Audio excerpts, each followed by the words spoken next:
Our hearts beat to the city streets. We began to feel the fire. We rise like tall buildings as the chemicals they take us higher. আমাদের কাহিনী থেকে আমি অপরাজিতা। কেমন আছো তোমরা সবাই? আমরা কিন্তু বেশ ভালো আছি। আমরা যখন মায়াপুর ইসকন মন্দিরে পৌঁছালাম তখন প্রায় সন্ধে নামবে অবস্থায়। তো গিয়েই আমরা চলে গেলাম রুম নিতে।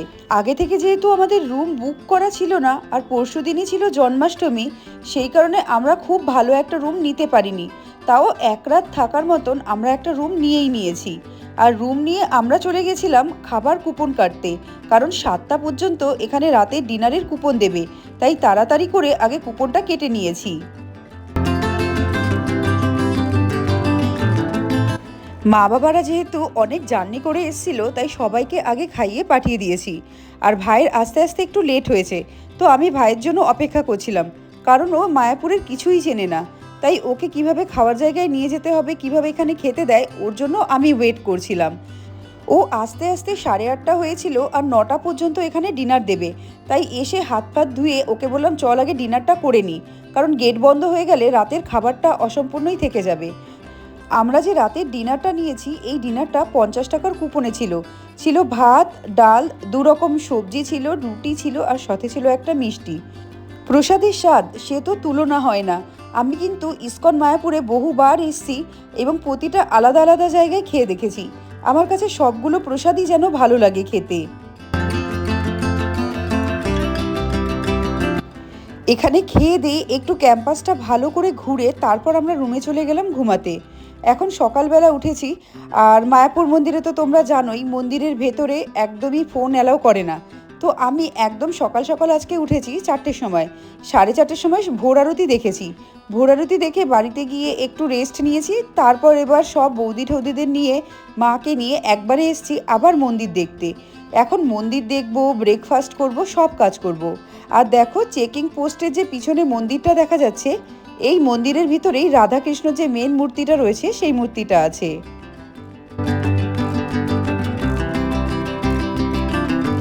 মোটামুটি আমরা সবাই সকাল সকাল উঠেছি, আর খিদেও পেয়ে গেছে। এই সময় মায়াপুর ক্যাম্পাসের ভিতরে সেরকম কোনো খাবার জায়গা ছিল না, তাই আমাদের ক্যাম্পাস থেকে বাইরে যেতে হয়েছিল ব্রেকফাস্ট খাওয়ার জন্য।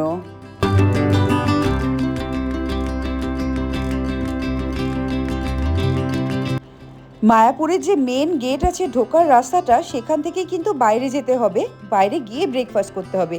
তো আমরা যখন এই গেটের সামনে গেলাম, দেখি এখানে দুপুরের লাঞ্চের কুপন শুরু হয়েছে দেয়া।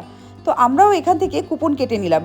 এখানে 3টে কাউন্টার রয়েছে, যে যেই কাউন্টারে খেতে চায় সেরকম আলাদা আলাদা করে ভবন দেয়া রয়েছে, সেই ভবনে গিয়ে তারা খেতে পারে। আমরা কেটেছিলাম গীতা ভবনের কুপন, আর এখানে 60 টাকা করে নিয়েছিল। তুমি যদি বিনামূল্যে খেতে চাও সেই ব্যবস্থাও কিন্তু এখানে করা রয়েছে। তারপর কুপন কেটে চলে গেলাম বাইরে। ভেবেছিলাম এখানে ধোসা খাবো, লুচি তরকারি খেতে ইচ্ছে করছিল না, কিন্তু এত সুন্দর গরম গরম ফোলা ফোলা লুচি দেখে আমরা নিজেকে সামলাতে পারিনি।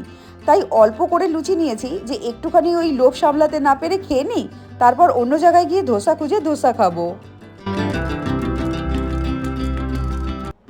এশিয়ার সবচেয়ে বড় মন্দির হচ্ছে এই মায়াপুর ইসকনের মন্দিরটা।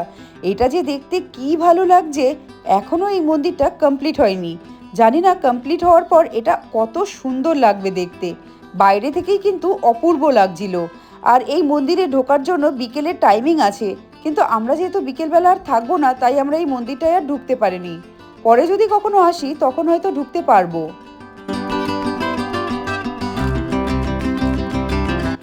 মেন গেটের পাশ দিয়েই রয়েছে এরকম অনেক কিছু শপিং করার মতন দোকানগুলো। তো এখান থেকে আমাদের তো সেরকম কিছু লাগবে না, আমরা কিনিনি, কিন্তু আয়ুষ এই একতারাটার জন্য বায়না করছিল, তাই ওকে একতারাটা কিনে দেওয়া হয়েছে।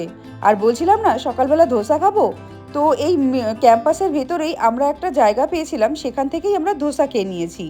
ধোসা খেয়ে মা বাবা মাইমা চলে গেছে ঘরে রেস্ট নিতে, আর আমি, ভাই, বৌদি, আয়ুষ যাচ্ছি এখন গোশালা দেখতে।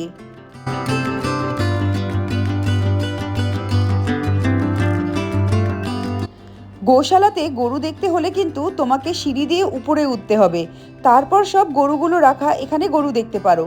আর নিচতলায় যেটা দেখলাম ওদের সমস্ত কিছু দোকান রয়েছে, মানে একদম পিওর দুধ দিয়ে যে ঘি বানানো হচ্ছে, তারপর আরও অনেক কিছু ছিল, লস্যি ছিল, আচার ছিল, সমস্ত কিছু পিওর জিনিস ওরা বিক্রি করছে।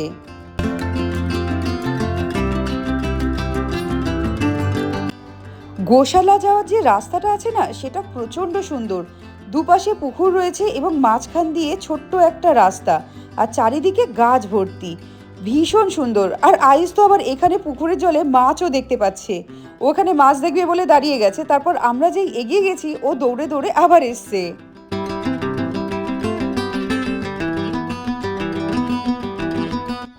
আয়ুষ কিন্তু যাওয়ার সময় গরুর গাড়ি দেখেনি, তাই কোনো বায়নাও করেনি। যখন ফিরছি তখন দেখি এখানে গরুর গাড়িগুলো দাঁড়ানো আর লোক নিয়ে গোশালায় যাচ্ছে। ব্যাস, বাচ্চা বায়না ধরেছে আর কি। তো আমি বললাম, বৌদি তুমি ওকে নিয়ে যাও, আমরা তো এইমাত্র দেখে আসলাম, ও একটু গরুর গাড়ি চড়বে বলছে, চড়ে ঘুরে আসুক। আর আমি একা একা এদিকটা পুরো ঘুরে দেখছিলাম। দেখি এখানে কত লোক জমা হয়ে রয়েছে। কারণটা হচ্ছে কালকে এখানে নন্দ উৎসব। আমরা কালকের দিনটা থাকতে পারবো না, থাকলে হয়তো নন্দোৎসবটা পুরো দেখতে পারতাম, কিন্তু আজকেই বেরিয়ে যাব বলে আর দেখতে পারিনি। আর ওইখানে যে সমস্ত লোক অপেক্ষা করছে ওরা কেউ রুম পায়নি।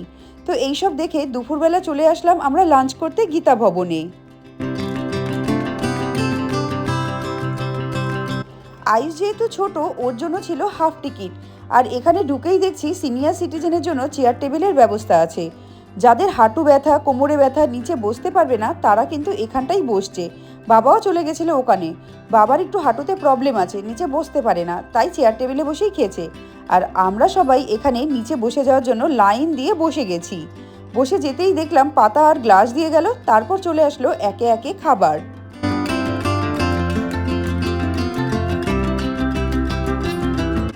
তারপর একে একে চলে আসলো সব প্রসাদ। প্রথমে দিয়ে গেল বেগুনি, তারপর দিল ভাত, তারপর একটা তরকারি মিক্স ভেজ ছিল, এর মধ্যে পনিরও ছিল। দিয়ে যাচ্ছে এবার ডাল।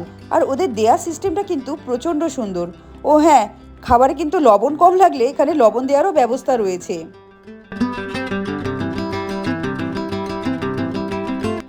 কালকে ডিনারে যেরকম খেয়েছিলাম মোটামুটি সেরকম টাইপেরই জিনিস ছিল। ডাল, ভাত, দুপদের তরকারি, রুটি, আর না এখানে বেশি ছিল তোমার বেগুনিটা, আর সবশেষে মিষ্টি না দিয়ে দিয়েছে পায়েস।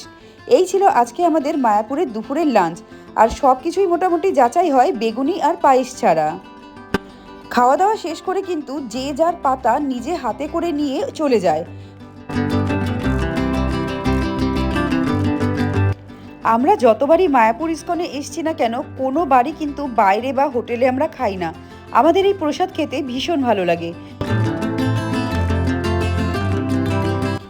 সত্যি কথা বলতে, যদি হাতে আমাদের সময় থাকতো আমরা কিন্তু একটা দিন থেকেই যেতাম, কারণ কালকেই রয়েছে জন্মাষ্টমী। আর এরকম একটা দিনে এখানে একদমই ছেড়ে যেতে আমাদের মন করছিল না। আমরা সমস্ত জিনিসপত্র গুছিয়ে একদিকে বেরোচ্ছি, আর অন্যদিকে দলে দলে সব লোক আসছে মায়াপুরের ইস্কনে জন্মাষ্টমী উৎসবের জন্য। তাই মনটা সত্যিই খারাপ হয়ে গেছে।